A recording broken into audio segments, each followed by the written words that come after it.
Vivimos en tiempos muy difíciles, muy extraños, tiempos muy extraños, donde nada es seguro, donde el mundo vive de una manera vertiginosa, donde ya las cosas que se demoran un poco no nos sirven o no nos agradan. ¿A usted le pesa esperar que se cargue, que cargue el audio, por ejemplo, el video de lo que hicieron recién? Quisiéramos que sea instantáneo, ¿no es cierto? El teléfono, ¿no? El teléfono que ya no tiene la velocidad que demandamos, de que tenemos que cambiarlo por uno más nuevo. Yo le mando un mensajito a algunos hermanos que por ahí me clavan el azul y no me contestan, y eso de verdad me entiende. O sea, ¿por qué? Porque nosotros necesitamos esta velocidad a la cual el mundo nos lleva. La tecnología ha provocado esto.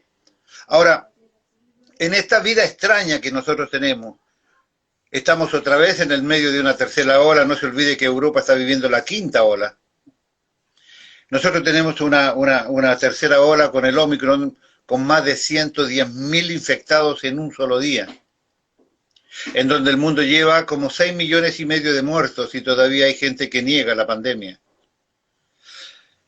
Y esto provoca desacomodos espirituales, desacomodos eclesiásticos, desacomodos familiares, desacomodos económicos, laborales. Esto provoca una convulsión total en la vida nuestra.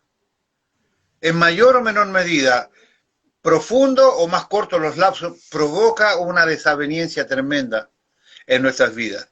Y lamentablemente, una de las cosas que creo que comentábamos, no sé si hace un par de días con vos o con alguien más, una de las grandes problemáticas de la gente en general, por esto de la velocidad y por esto de los lapsos de procesos, es que a la gente le cuesta muchísimo mantener las cosas en el tiempo. Les cuesta muchísimo. Los matrimonios hoy son cortos, matrimonios de 50 años casi no, ya no quedamos, ¿no es cierto? Matrimonios cortos, noviazgos cortos, los hijos se emancipan muy temprana edad, aun cuando mental y emocionalmente por ahí no están preparados, sin embargo, se emancipan, se despegan de la familia. Todo esto hace a que nuestra vida sea una vida diferente y complicada en el día de hoy. Esto también se vuelca a la iglesia. Y cuando uno es pastor y cuando uno tiene que ver la manera, cuáles son las puertas que Dios va abriendo para que la iglesia siga funcionando y para que la iglesia siga caminando en pos de Cristo, entra en mi corazón y creo que en el corazón de muchos de nuestros hermanos la gran preocupación. Por muchos años, si bien es cierto en este tiempo no tan profundamente como antes, siempre que pasa algo me pregunto qué es lo que hice yo para que mi hermano no esté, para que mi hermano se haya ido, para que mi hermano no me conteste el teléfono, qué es lo que he hecho yo para que, de qué manera yo he ayudado en el sentido negativo para que mis hermanos no estén en el lugar donde Dios, fundamentalmente Dios los estableció.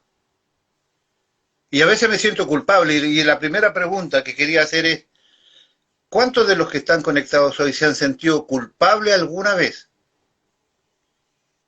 Sin pensar en una situación puntual, pero ¿no seré yo culpable de que alguna persona se haya alejado del Señor?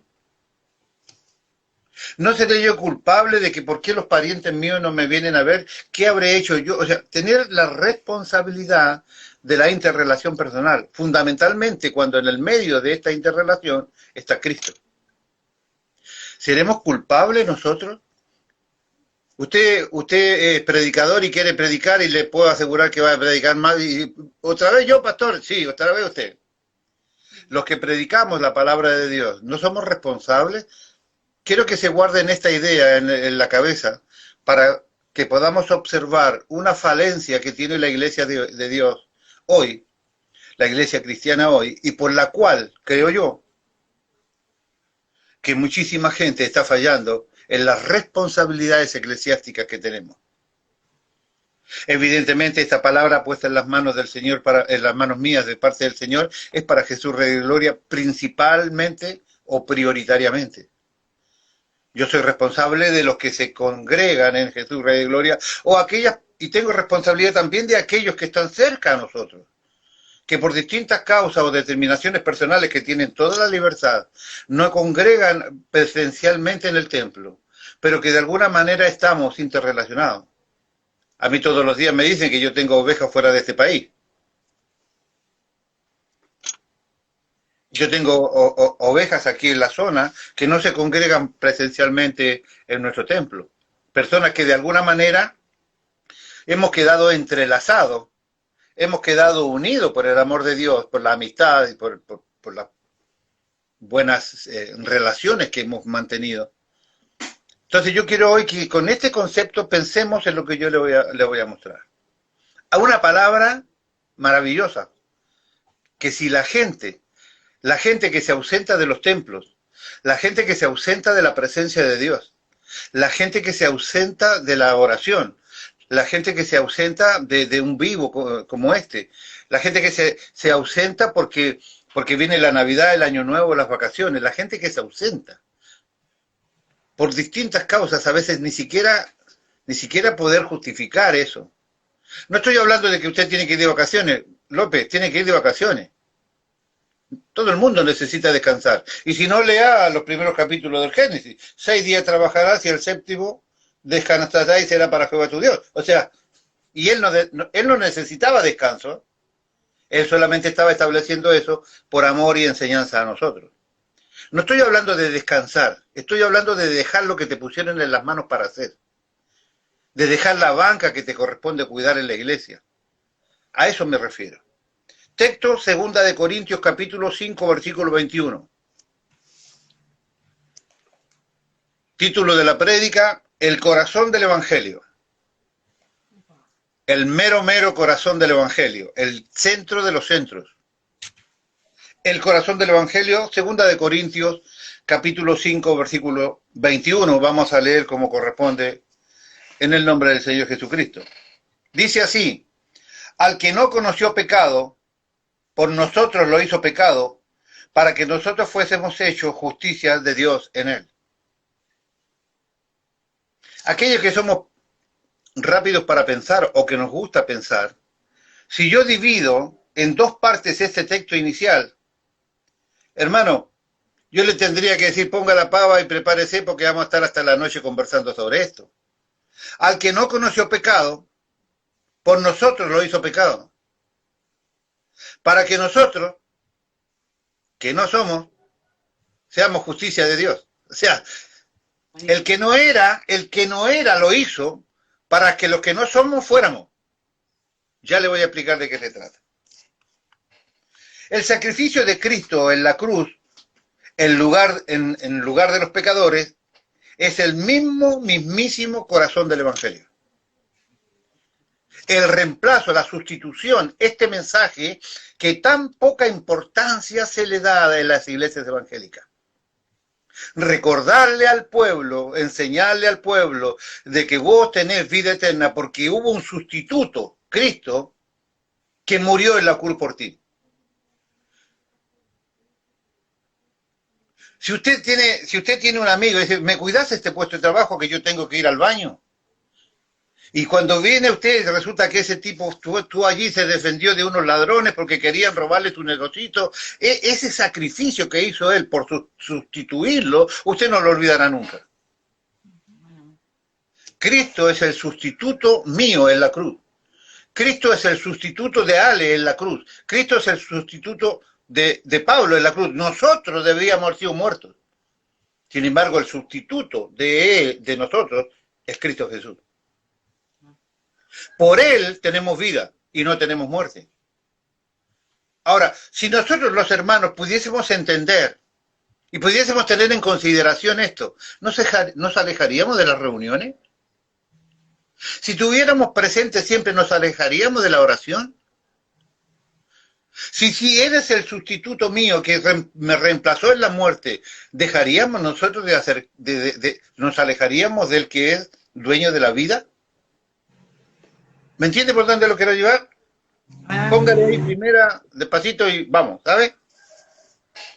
El sacrificio de Cristo en la cruz, en lugar de los pecadores, es el mismísimo corazón del Evangelio. Aquellos que predican esta verdad, predican el Evangelio sí mismo. Aquellos que predican esta verdad, predican el evangelio verdadero. No importa que en esa prédica tengan otros tremendos errores. No importa.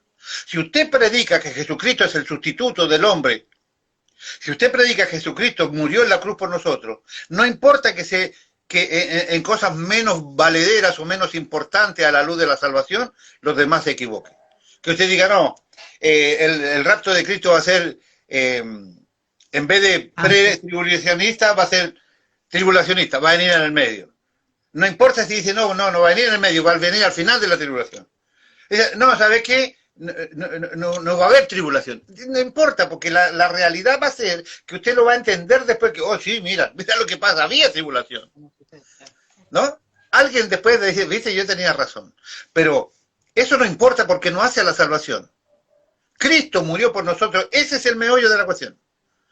No importa que nos equivoquemos en otras interpretaciones bíblicas de otras circunstancias. Lo cierto es que no podemos olvidar de predicar que Jesucristo es el sustituto del hombre ante la presencia y demanda de Dios. Pero aquellos que no predican el sacrificio de sustitución de Cristo en la cruz, dejan fuera este mensaje central del Nuevo Testamento. No importa que otras grandes verdades proclamen, ellos no predican el Evangelio.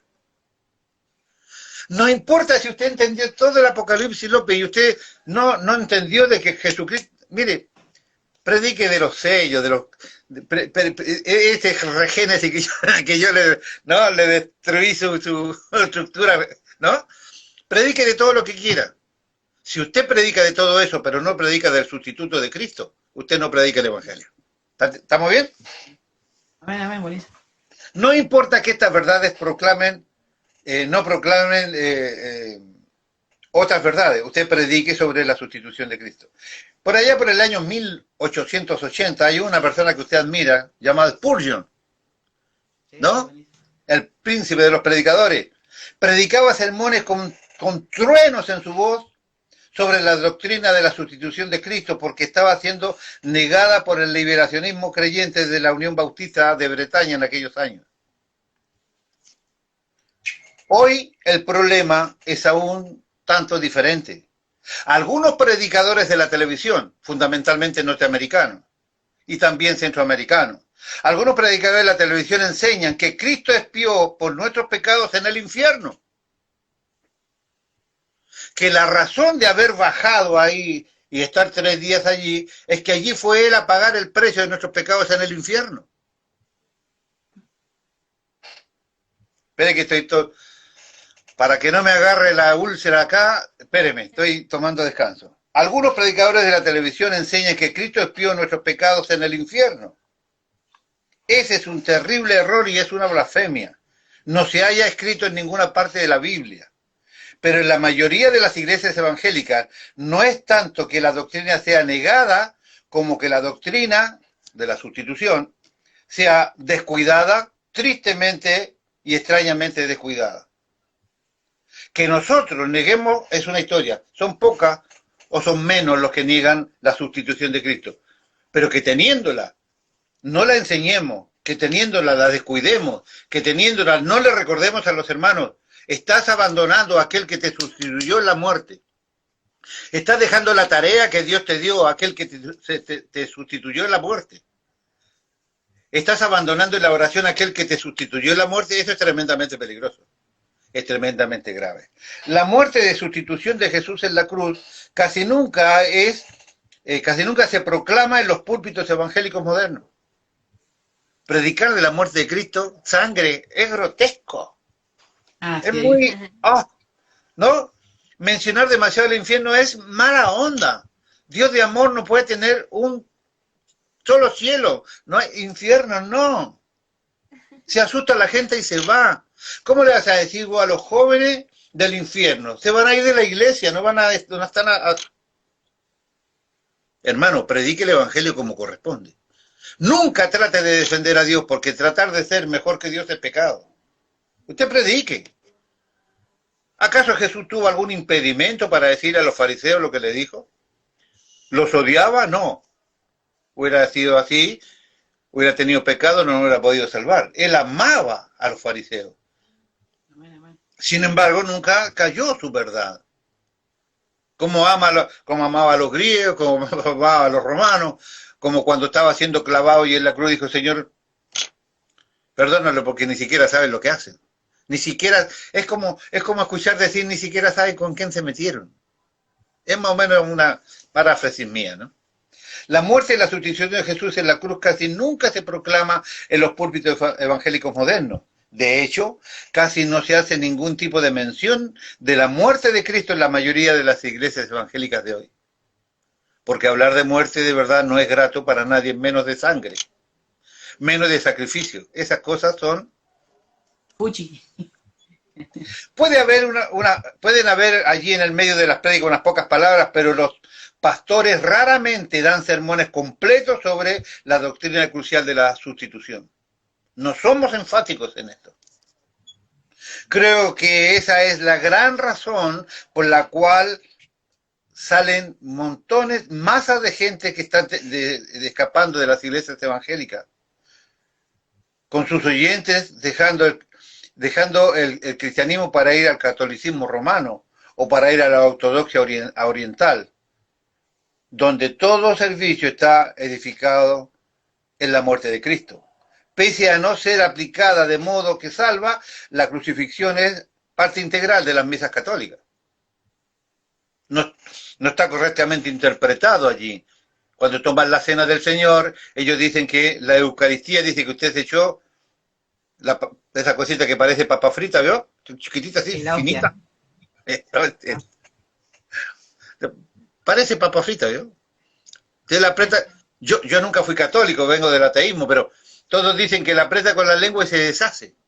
Bueno, ellos creen que en ese minuto eso se convirtió literalmente en el cuerpo y en la carne de Cristo.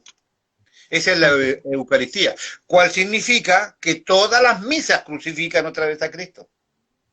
Sin embargo, hay mucha gente que no pasaba antes, mucha gente que está saliendo del verdadero cristianismo para ir a la Iglesia Católica, sobre todo en este rótulo de los carismáticos católicos. Y otros tantos que se inclinan por las doctrinas o la ortodoxia oriental, con eso del, ¿no?, pensamiento, poner la mente en blanco, el yoga y toda esa Cosas. modernidad. Usted está notando que estoy tratando de ser cuidadoso con mis conceptos. Está re controlado y no sé qué pasa. Por eso dice así, pero en las iglesias evangélicas se asume que la gente ya sabe la doctrina importantísima del sacrificio de sustitución de Cristo. Nosotros entendemos que la gente está allí y sabe que Cristo murió por ellos. Ahora, y así casi ni se menciona para nada más. Damos por hecho que ellos saben. Pero como le dije al principio, aparentemente se nos olvida. Porque yo no puedo olvidar a aquel que me salvó de la muerte. Yo no puedo olvidar a aquel que alguna vez dije que este es mi Dios y que yo cumpliría todos sus designios. El contrato decía, y de hecho hemos aprendido, cuando usted, ¿no?, ahora ya sé que lo va a hacer, porque yo sé que lo va a hacer, usted predicar el Evangelio ya sabe que es predicar un pacto. Cristo te ofrece vida eterna, remisión de los pecados, sustitución en tu lugar de la muerte. Y usted tiene que comprometerse a arrepentirse, tener fe en Dios, cambiar y permanecer. 4 básicos puntos de salvación que tiene el pacto, el último gran pacto, el pacto de gracia con la muerte de Cristo. Este pacto, esta unión, esta asociación que se hace, es el mensaje del Evangelio. Pero hoy no predicamos eso. Si querés te arrepentir está bien, si tenés poca fe o mucha fe no importa, si cambiás un poco igual seguís tomando vino, te seguís emborrachando, te seguís fumando, no pasa nada, y si venís y después te ausentás y volvés a venir y después te ausentás, esto de la no permanencia, pareciera que esta parte del pacto no importa si no se cumple, pero para que Dios te dé vida eterna tienes que cumplir tu mitad del pacto. Por eso debemos recordarle permanentemente a nuestra gente que la sustitución de Cristo es crucial en esto. Dios, Cristo Jesús murió por ti. Y debes entender que esta es la mitad de su parte. Vos tenés que cumplir la mitad del tuyo. Así que casi nunca se menciona porque damos por hechos que ellos lo saben. Yo supe de una iglesia bautista donde el énfasis principal era entrenar cristianos. No muy lejos, escuche. Una de las mujeres que estuvo en la iglesia por unos 25 años más o menos, el pastor le preguntó un día cómo esperaba ser salva ella. Interesante pregunta para hacerle lo nuestro, lamentablemente no estamos en el templo, ¿no? Pero póngale que estemos en el templo y le preguntó, ¿cómo espera usted ser salvo? A lo cual la hermana respondió, si confieso mis pecados y tomo la cena del Señor. Mira. ¡Ah! Esa nueva. Yo voy a ser salva si confieso mis pecados y si tomo la cena del Señor. ¿Qué tal? ¿Usted cree que esto es muy distante? ¿Cómo creo que va a ser salva? Sí, Cristo murió por mí. ¿Y hace cuánto que no congrega? No, más o menos como 8 años. Fui un par de veces. Me gustó mucho. Y después me querían bañar ahí en una pileta, no sé qué querían hacer, pero no fui. Pero yo creo en Dios, ¿eh? ¿Es diferente a esto? ¿Cómo pretende ser salva, hermana mía? Quizás me lo imagino hasta así como un acto de jolgorio, así como de alegría. Ale, ¿cómo va a ser salva usted? No, Ale me diría, gloria por la muerte de Cristo en la cruz en mi lugar. Aleluya. ¿No? ¿No es cierto? Ah, Claro, porque esa es la respuesta correcta. Entonces, ¿cómo es que alguien puede pensar que va por tomar la cena del Señor o confesar sus pecados, de los cuales ni siquiera tenemos registro? Porque ¿cuántos pecados hemos cometido que se nos han olvidado que los cometimos? Y ya no están en la primera base de la memoria humana. Están allí guardados en los cajones de la memoria humana, y no hemos confesado esos pecados. La única hora en que el pastor de ella mencionaba la doctrina de la expiación era después de que la gente confesaba sus pecados en oración y antes de tomar la cena. Así ahí le decía así, mira que Cristo murió por usted. Pero si ellos no confesaban sus pecados y no tomaban la cena, tampoco lo recordaban. Iglesia Bautista de acá cerca. Que me perdonen los hermanos bautistas, yo soy bauticostal, pero bueno, ahí vamos. Como resultado, esta dama, bautista de muchos años, no entendía la sustitución de Cristo más que cualquier católico romano perdido. El pastor de la iglesia de ella pasó más de 25 años enseñándole a la congregación a vivir una vida cristiana. Y todo el tiempo esa mujer estuvo perdida y yendo al infierno, al igual que mucha otra gente de esa iglesia. Me temo que hay varios errores acerca de la expiación en la mente de la mayoría de los cristianos evangélicos de hoy, por el descuido general de este tema importantísimo en los púlpitos nuestros. El pastor promedio, piensa así. Bueno, yo no necesito predicar de esto, porque Cristo murió por vos. Es muy simple. O sea, es como que es mucho ya, ¿entendés? O sea, yo necesito que los hermanos algo nuevo, algo que los ponga pum para arriba, algo que digan yupi, ¿me entiendes o no? Eso dice el promedio de los pastores modernos. El pastor promedio piensa, bueno, yo no necesito predicar de esto, es un tema demasiado simple para predicarlo yo. Oh, guarda. Tengo que enseñarles algo que les ayude a vivir más livianamente la vida cristiana. Así los pastores gastan la mayoría de sus ministerios echando perlas a los cerdos, ya que la gente a la que les enseñan esto jamás se han vuelto verdaderos cristianos. Muchos gastan su ministerio en esto. Cuando vos le predicas a alguien, y quiero que se entienda esta frase aquí, cuando te predico, cuando te enseño, cuando te aconsejo, cuando te predico, te enseño y te aconsejo, cuando te predico, te enseño y te aconsejo, y nunca logras entrar en vereda, nunca logras convertirte en un verdadero y garantizado salvado, cuando nunca logras ingresar en esta voluntad de Dios perfecta y completa, simplemente sucede lo que dice el texto. Estuve todo ese tiempo tirándole perlas a los cerdos. Porque aquí dice claramente, la gente a que les enseñaban de esta manera jamás se han vuelto cristianos verdaderos y han gastado gran parte de su ministerio haciendo esto. Debemos recordarle, y cada hermano debe recordar que el sustituto de su propia vida es Cristo, a quien por una cuestión de lógica y gratitud no podés dejar solo. Continúo. La expiación debería ser central, pero apenas se menciona en la mayoría de las iglesias evangélicas en este tiempo tan grave de apostasía. Por eso me pareció importante compartir esto. Esta es la primera reunión virtual que tenemos de esta tercera ola. Y la primera del año. Y créanme que si esto no se modifica, vamos a tener muchísimas reuniones virtuales. Que nos vamos a seguir congregando porque entendemos que nos congregamos en el nombre del Señor. No importa si es virtual, emocional, presencial. No importa, nos congregamos en el nombre del Señor. Esto, sabemos que por escuchar a la gente, ¿cómo lo sabemos? Por escuchar a la gente en la consejería y por escuchar la prédica de los pastores. Jesús Rey de Gloria es una iglesia que se caracteriza porque gran alto número de personas ya saben usar el púlpito. Ahora, si cada uno de ellos, ponga atención López, usted tiene buena memoria, si cada uno de los que va al púlpito se conforma con ir allí con algo empobrecido en las manos para hablar en el nombre del Señor, tiene un problema personal.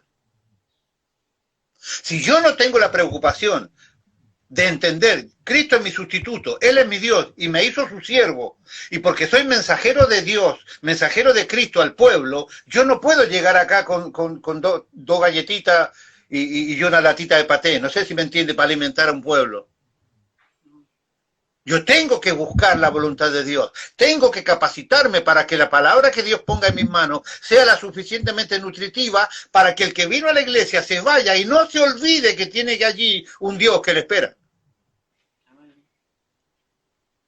Pero si vamos al púlpito con baratijas, es como cuando los españoles vinieron a América Latina, engañando a los indios con espejitos de colores. ¿Pretendemos nosotros hacer eso?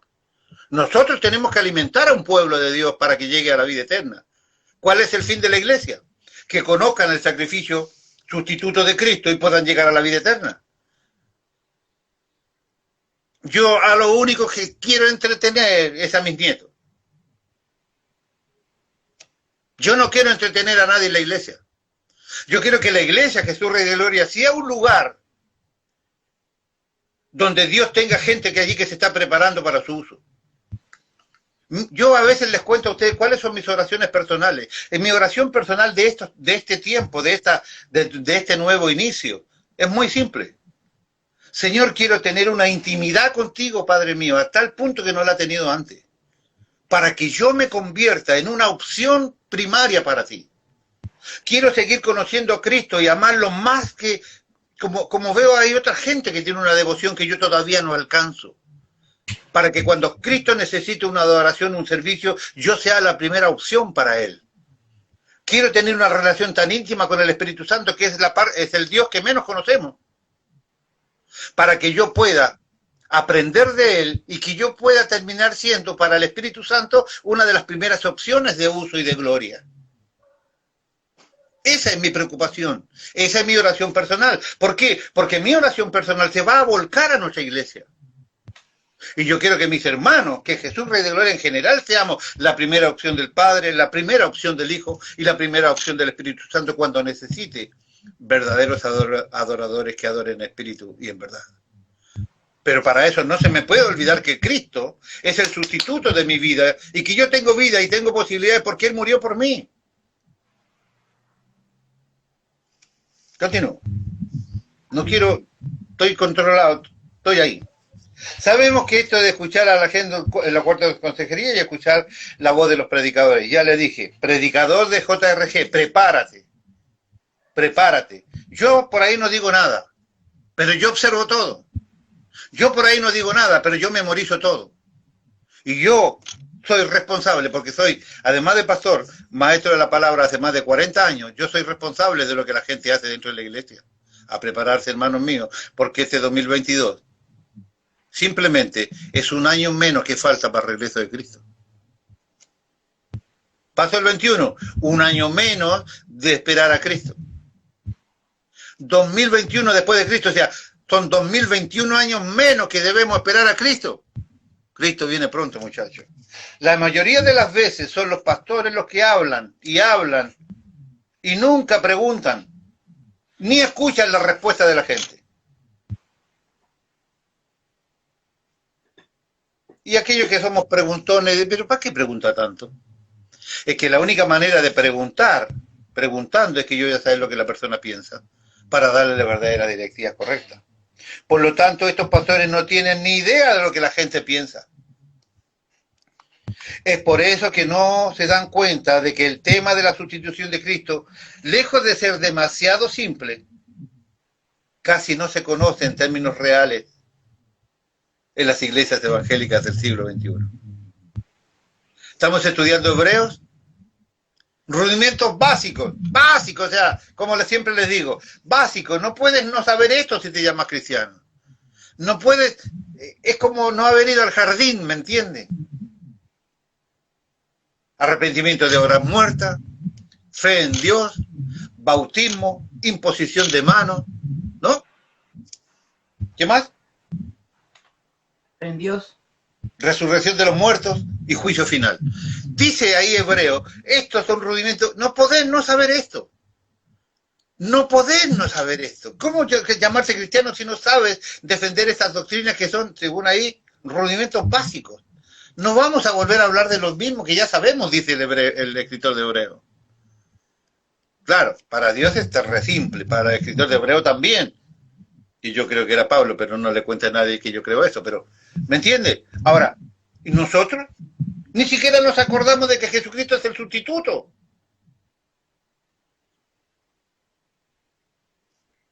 Hoy en día sería un golpe maravilloso a las iglesias evangélicas, un sermón fuerte con palabras de Dios acerca de la sustitución. Podría hacer hablar la boca de muchísima gente por meses si de verdad se escuchara un testimonio verdadero de lo que es la sustitución de Cristo. El texto nuestro dice, al que no conoció pecado por nosotros, lo hizo pecado para que nosotros fuésemos hechos justicia de Dios en él, 2 Corintios 5:21. Yo sé esto por experiencia, después de predicar por 40 años. Con razón, la mayoría de los evangélicos jamás han sido conversos. Yo vengo predicando hace 5, 7 años, las iglesias evangélicas están llenas de gente que no conoce verdaderamente al Señor. Y usted sabe que es una prédica de hace montón de tiempo. Y Dios no la saca de mi vocabulario porque sigue siendo una gran realidad. Y en la medida que avanza el tiempo, pareciera que se multiplican los no salvados dentro de la iglesia. ¿Hasta dónde me puedo yo meter en la vida de la gente? Hasta lo que la palabra de Dios me permite. Por tus frutos lo conoceréis. ¿No? Me alegra mucho cuando las personas se preocupan por hacer lo que tienen que hacer. Me pone contento, me da esperanza. Ahora, lo uso de ejemplo porque usted está ahí. Aquí tengo a Ale hoy. Gracias, Ale. Si a ustedes los mandaron a cantar, si a ustedes los mandaron a tocar, si a ustedes les mandaron a ser parte integral del ministerio musical, y entiéndalo, López, te mandaron a ser parte del ministerio musical, ¿qué tipo de agradecido sería si no lo hicieran? No, pero yo quería que vos fueras cabo primero. Ah, pero señor, es que yo allá no quería ser cabo primero, yo quería ser general. Pero es que yo, el dueño del regimiento, te quería como cabo primero. Pero es que yo quería ser general. ¿Quién tiene la razón? Usted podría haber sido el más grande de los cabos primeros y por su propia idea ser el peor de los generales. Usted tiene que hacer lo que Dios quiere que haga. Con la mayoría de los jamás se han convertido porque jamás han entendido esto. Con razón la mayoría de los evangélicos jamás han sido convertidos. Con razón nuestras iglesias se están cerrando. Lo hemos mencionado 1000 veces. 1700 iglesias evangélicas en el mundo se cierran por mes. 1700 iglesias evangélicas. ¿Cuántas iglesias evangélicas se han cerrado con la cuarentena? Porque no se puede predicar, porque no se puede hablar, porque necesitas una conexión. Y si necesitamos conexión de internet para hablar con el novio, la novia, el señor, la suegra, cuando se fue de la casa, cuando le pidió plata, cuando le cobra la manutención al esposo que lo dejó tirado con los críos, ¿para qué? Para ver el partido de fútbol, para ver el WhatsApp, para ver el Instagram, para ver allí los videitos del YouTube. Para todo eso necesitamos conexión. ¿Y tenemos un problema para congregarnos en una reunión? Vamos, hermano. Con razón nuestras iglesias se cierran. Con razón las herejías de las iglesias emergentes están poniendo en duda el futuro de nuestra existencia como evangélicos. Si usted no predica de prosperidad, usted es un mala onda. Usted es uno que tiene mentalidad de pobre porque usted va a mantenerse pobre, porque usted no tiene, ni Dios quiere que seamos todos ricos, dijo uno no hace mucho tiempo. Yo soy rico porque soy hijo de Dios. Dios no me llamó a la pobreza. Sin embargo, Jesús dijo, mira, el Hijo del Hombre no tiene dónde, las aves tienen su nido y los animales su guarida, más el Hijo del Hombre no tiene dónde apoyar su cabeza. ¿Cómo? Sí, mi casa, ¿cuántas casas tengo? Tengo 6 hijos, quiero 6 casas. Cristo, el dueño de todo, no tenía ni una. No, sí, escúcheme. Yo estaba con una chombita y porque la Nuni dijo, ahí está con su chombita, o sea que la gente ya me ve con la chombita. Fui y me cambié, me puse camisa, ¿vio? ¿Cómo para qué? Ayudado por mi esposa que dijo, siempre te ven con la misma chombita, así que fui y me puse camisa. ¡Qué grande, vamos! Toma, para vos. ¿Me entiendes? O sea, prosperidad, dice la Biblia, habla de prosperidad y dice, quiero que prosperen como prospera tu alma, o sea, en todas las áreas. No es que solamente las lucas son las importantes. ¿Necesitamos plata para vivir? Sí, todo se mueve a través del dinero. ¿Pero es lo único que necesitas? No, no es lo único. Yo sigo pensando como Spurgeon decía, la doctrina de Cristo crucificado siempre estará conmigo y en mi púlpito. Amén. Igual que el centinela del Imperio Romano en Pompeya se paró ahí en su puesto cuando la ciudad era destruida. Así yo me pararé en la verdad de la expiación de la iglesia cristiana, encerrada por más que me metan en hirvientes lodos de herejía, dijo Spurgeon. En el medio de la herejía y en el medio del horno, yo me voy a parar a decir que Cristo es el sustituto del ser humano. Todo lo demás puede esperar, pero esta verdad debe ser proclamada con una voz potente y con voz en cuello. Otros pueden predicar de lo que quieran, pero este púlpito siempre resonará con la sustitución de Cristo como baluarte de la verdad. Dios guarde que yo me gloríe en otra cosa que no sea la cruz de Cristo, dijo Spurgeon. Al que no conoció pecado, por nosotros lo hizo pecado para que fuésemos nosotros hechos justicia de Dios en él. Rayer, que siempre yo me lo encuentro aquí, en los estudios y en los comentarios, y siempre me acuerdo que la Nuni me tiene el libro de Rayer y no me lo devuelve. ¿No? No. Rayer dijo, he aquí el corazón del Evangelio. El Salvador sin pecado ha tomado nuestros pecados para que nosotros podamos tener justicia de Dios. Mire qué interesante.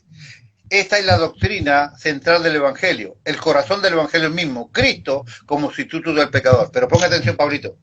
Esta es la doctrina más grande y más importante de todas, ya que los hombres están perdidos en pecado y Dios ha tomado el pecado de ellos y lo ha puesto en su Hijo Jesucristo y el unigénito, haciendo a él una ofrenda de pecado por nosotros, de modo que aquel que viene a Cristo es hecho rápidamente justo y justicia ante los ojos de Dios.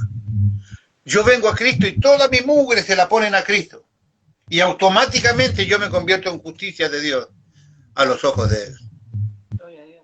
Gratis de manera instantánea, pero para eso hay que estar en él. Esta es la doctrina de la sustitución de Cristo en lugar del hombre pecador. ¿Se ha hecho Cristo tu sustituto? Es la pregunta que todos yo quiero que hoy se hagan.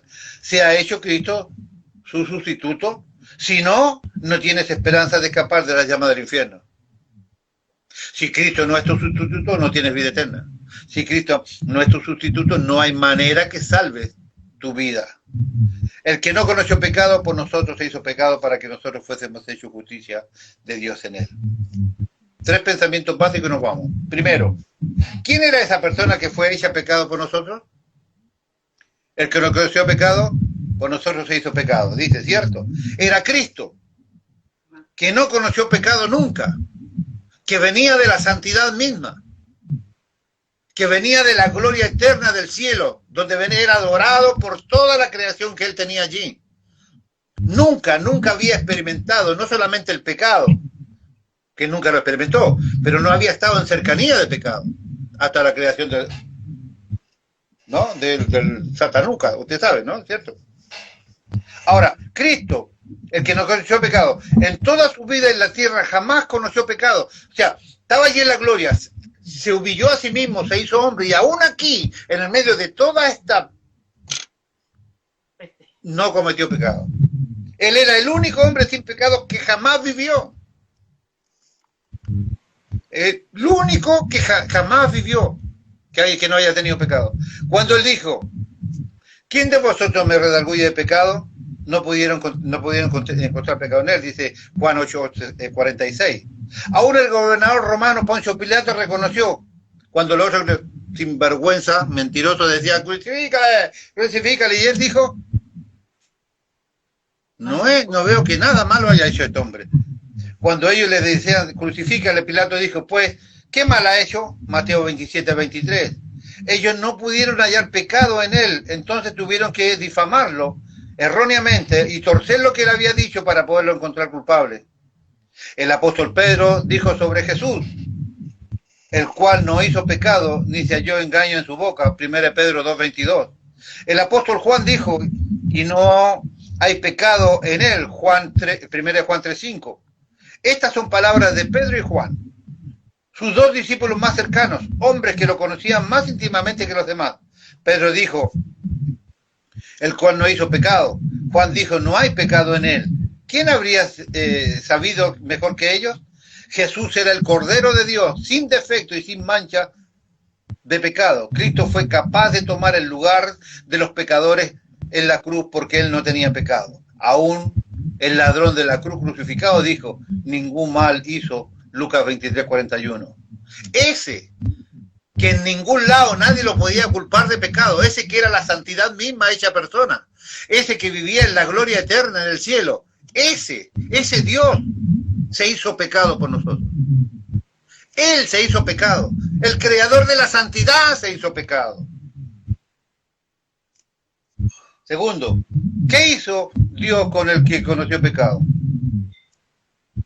El que no conoció pecado, por nosotros lo hizo pecado.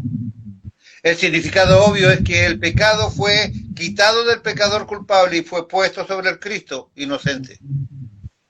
La Escritura dice, Isaías 53:6, Jehová cargó en él el pecado de todos nosotros. Llevará las iniquidades de ellos, dijo Isaías 53:11.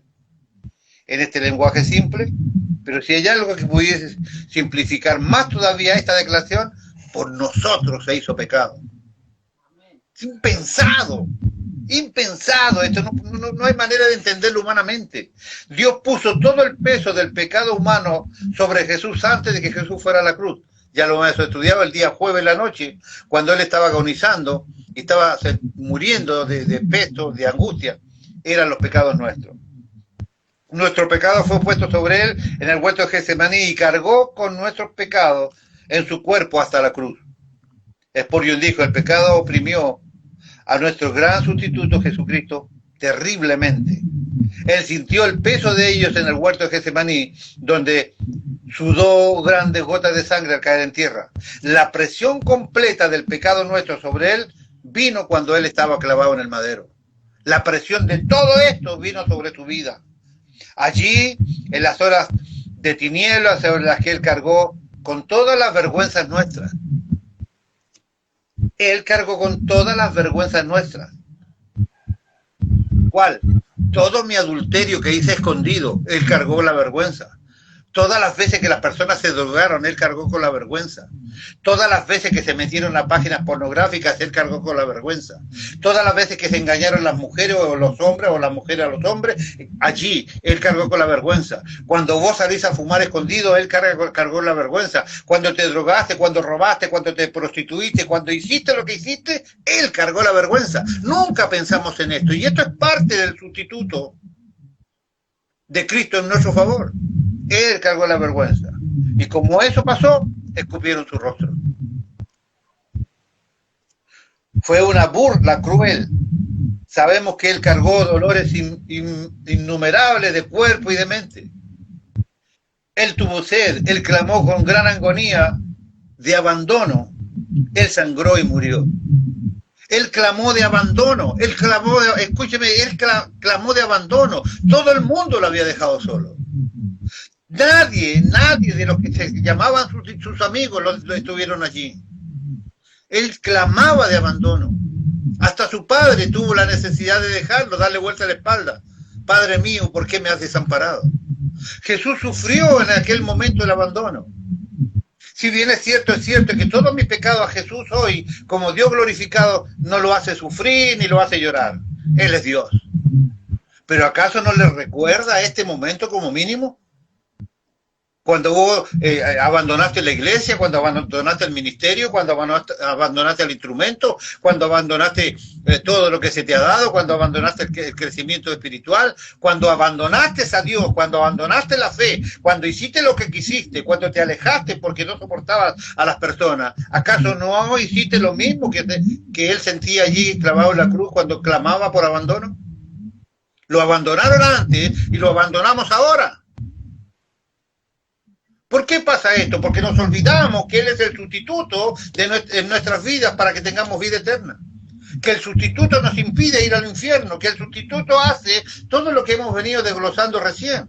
Que Dios te mire como si nunca te hubieses equivocado. Es el resultado de que Jesús es el sustituto en nuestro favor. Pero todos aquellos que abandonan las iglesias, los ministerios, las cosas que teníamos que hacer, los púlpitos, los instrumentos, la música, la prédica, el estudio, el evangelismo, todo lo que abandones, habla y le hace recordar al Señor que Él tuvo que clamar en algún momento porque se sentía solo. ¿Vale la pena abandonar a Cristo? Yo creo que no. Si somos ni siquiera espirituales, solo agradecidos, no deberíamos hacerlo. No, ni siquiera agradecidos, si fuéramos lógicos. Solo lógicos. ¿Cómo abandonar a aquel que te salva de la muerte? ¿Cómo abandonar al dueño del que tiene la llave de la penitenciaría? ¿Cómo abandonar al médico que tiene la salvación de tu sanidad? ¿Cómo abandonar al juez que tiene el veredicto para declararte libre? ¿Cómo abandonar a Dios, que es el único que te puede mantener vivo? ¿Cómo abandonar a Dios en el medio de una pandemia como la que estamos viviendo?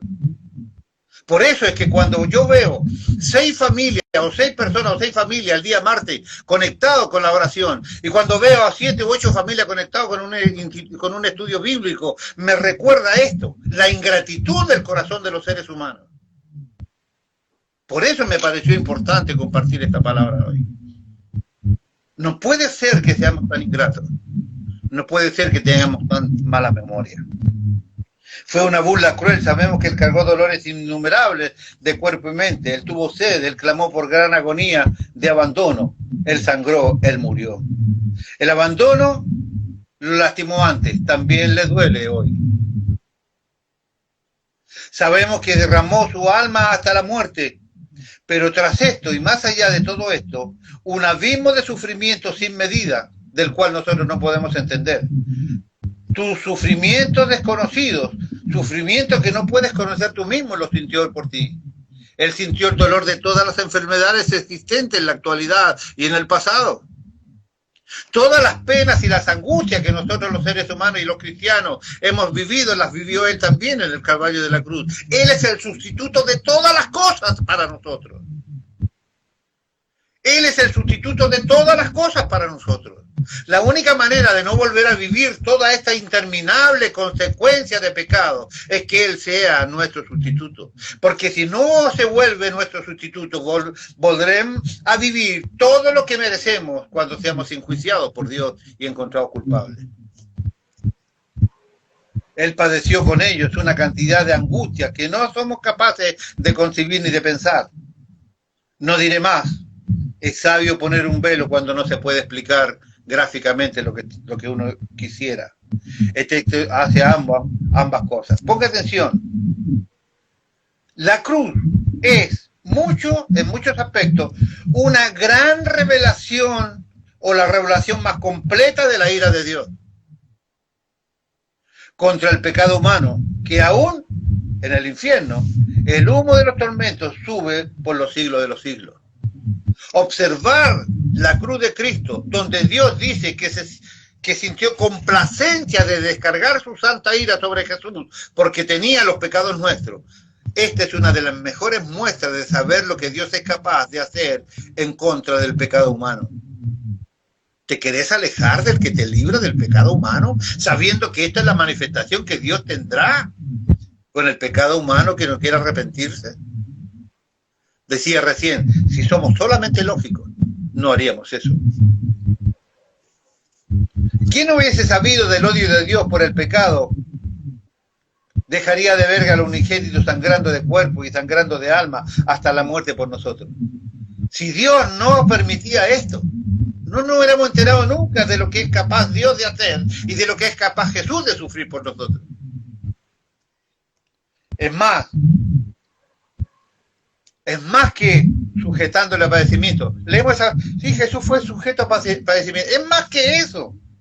Es más que Dios lo abandonó. Es más que eso. Es más que el castigo de nuestra paz fue sobre Él. Es mucho más que eso. Él sufrió todo por nosotros. Todo por nosotros.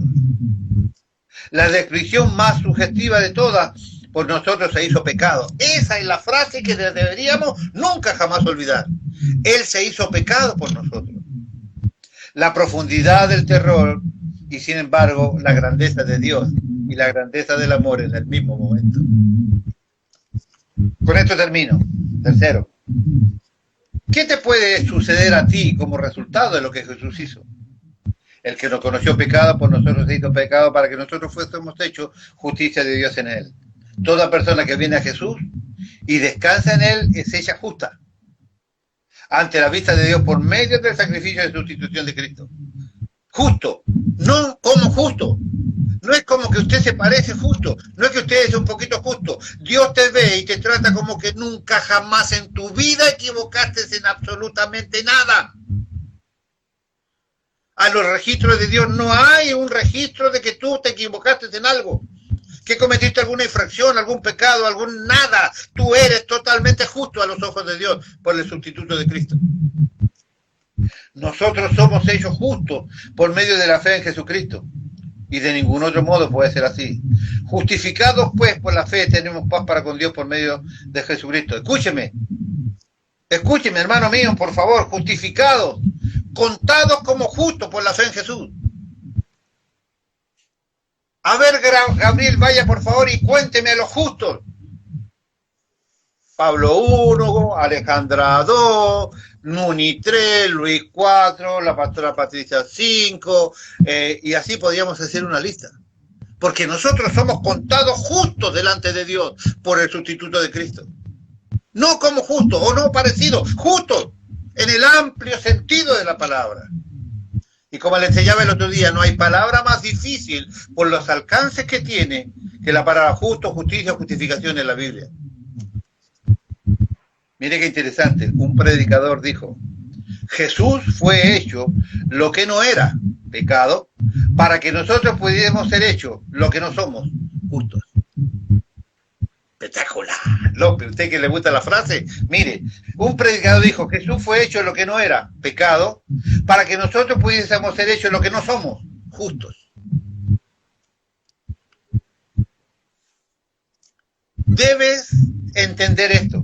El pastor evangelizando explicó esto a un mormón. El pastor le dijo, ¿entiendes esto? A lo cual el mormón respondió, Sí, lo entiendo, pero no lo creo. Hermano mío, tú tienes que creerlo, tienes que ir a un paso más adelante, tienes que mantenerte unido a Jesús, no puedes descansar. Los conceptos, las demandas del último pacto de Dios es arrepentimiento, fe en Dios, transformación y permanencia. Permanencia, debes permanecer en la iglesia, debes permanecer en la voluntad de Dios. Arrepentimiento, fe en Dios, transformación y permanencia. Son las 4 grandes demandas del nuevo pacto, del último pacto, que es con la muerte de Cristo. Si no cumples esto, tienes problemas con Dios. No es que cuando llegues a la puerta de decirle, ¿cuánto 4 demandas? Sí, pero mira, tiene 2,5, señor. Bueno, déjalo pasar, tiene 2,5. Señor, y yo tengo 1,5. No puedo. Y ese con 2,5 puedo pasar, no me puede dejar pasar a mí. Otro en la puerta, señor, ¿puedo pasar? ¿Cuántas tiene? 3,5. Señor, si dejaste pasar a ese con 2,5, no va a pasar yo que tengo 3,5. No, no funciona así. Usted va a tener que tener arrepentimiento, fe en Dios, transformación y permanencia. De lo contrario, no piense en ir al cielo. No alcanza con acordarse de Jesús cuando no tenés laburo. No alcanza con acordarse de Jesús cuando vos tenés un problema de enfermedad. No alcanza. Tenés que entender que debes ser cristiano 7/24. 7 días de la semana, 24 horas. Y si Jesús no es tu prioridad, no hagas planes de nada, porque no hay manera. Sin mí, nada podéis hacer, dijo el Señor. Esta prédica debe ser guardada en el corazón de Jesús, Rey de Gloria, porque estamos entrando en una etapa donde las cosas se van a poner muy difíciles. ¿Querés preocuparte del dinero? Estás en tu libertad. ¿Querés seguir pecando? Estás en tu derecho. ¿Querés seguir siendo un mediocre? Es tu elección. ¿Quieres seguir lejos del Señor? Es tu determinación. Pero la Biblia es absolutamente clara, y los predicadores, pastores, pastoras, diáconos, evangelistas, jefes, gente que proclame con un micrófono, debe entender el mensaje central del corazón del Evangelio. Es declarar que Jesús es el sustituto del ser humano ante la muerte. Cristo murió por mí, y eso hace válido todo el resto. Si Él no es mi sustituto, nada tengo de lo que Dios me dio. No puedo participar de ningún plan de lo que Dios ha hecho si Cristo no es mi Redentor. Ahora, tienes que ser consecuente. No puedes ser hijo de Dios cuando te conviene y ser conocido de Dios cuando te place. Es verdad que hay situaciones que nos complican. Si Dios no puede contar contigo siempre, a veces no le sirve. Porque necesito oración. Deberíamos nosotros pedir. Por favor, hermanos, pasen la lista de oración. Necesitamos orar por eso. Y dije, y termino con esto, al principio le dije, ¿no hemos sido culpables de alguna manera de que la gente deje las iglesias evangélicas? Primero, los predicadores, pastores, apóstoles, obispos, patriarcas, todos ellos que no predican la sustitución de Cristo, han ayudado a que la gente se vaya.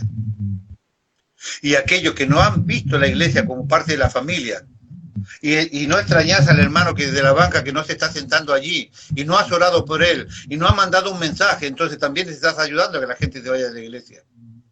Porque si tuviéramos enfrente al Señor, seguramente veríamos las marcas de los clavos en sus manos, en su costado la lanza y en sus pies, y en su cabeza las coronas de espina que le fueron puestas. Seguramente no nos podríamos olvidar que Él es mi sustituto, y se lo recordaríamos a todo el mundo. Hermanos míos, acércate al Señor, métete en su voluntad y permanece en tu puesto haciendo la voluntad. No le daré ofrenda a Jehová que no me cueste. No es si, no, estoy cansado de estoy cansado de esto, estoy cansado de ello, estoy cansado de acá, de allá. No.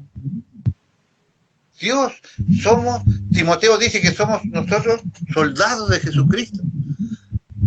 Vaya, sargento, mande por favor ahí al militar López que vaya a hacer guardia. No, no, ¿sabes cómo tengo los pies? No, manda otro. Tengo los pies re hinchados. ¿Sabes cómo me duele la planta de los pies con los bolsegos en el laburo? No, manda que haga guardia a otro. ¿Podría usted hacer eso en el regimiento? Le van a hacer cuerpo a tierra, ¿no? Hágame de 50 tiburones, no sé si me explico. ¿Por qué nosotros creemos que podemos rebelarnos delante del general de las fuerzas de Dios, Jesucristo? ¿Te acuerdas la charla con Josué? Yo he venido, Josué pregunta, ¿tú eres de los nuestros o de los enemigos? Yo he venido como el príncipe del ejército de Jehová. Ese Jesús. El sustituto de tu vida. Hoy dejo en tus manos esta prédica para que te fortalezcas en este principio de año. Para que puedas entender que la única manera de tener vida eterna es hacer la voluntad de Dios. Espero que esto le haya servido. Espero que refresque su memoria. Y espero que Dios los bendiga mucho. Muchas bendiciones para todos.